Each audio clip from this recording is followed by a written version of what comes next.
आहे आणि तुम्ही सगळ्यांनी पायऱ्यांवर आंदोलन केलं मराठा आरक्षणाच्या संदर्भात, परंतु 20 तारखेला जे विशेष अधिवेशन झालं त्यावेळेला तर तुम्ही सगळ्यांनी जे आरक्षण आहे त्याला पाठिंबा दिला. मग आज विरोध कशासाठी?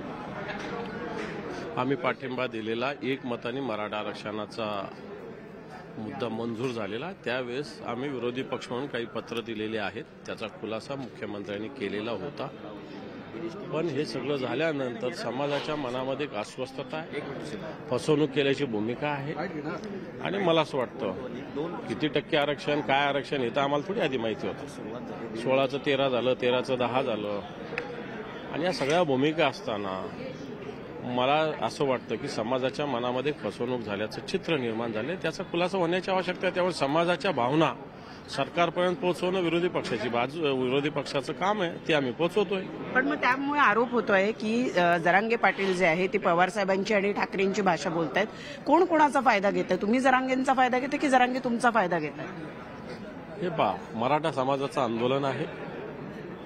मग मी असं म्हणेल की फडणवीसवर आरोप करताना मुख्यमंत्री आणि दुसरे उपमुख्यमंत्र्याचा याच्यात हात आहे असं तर कसं वाटेल तुम्हाला?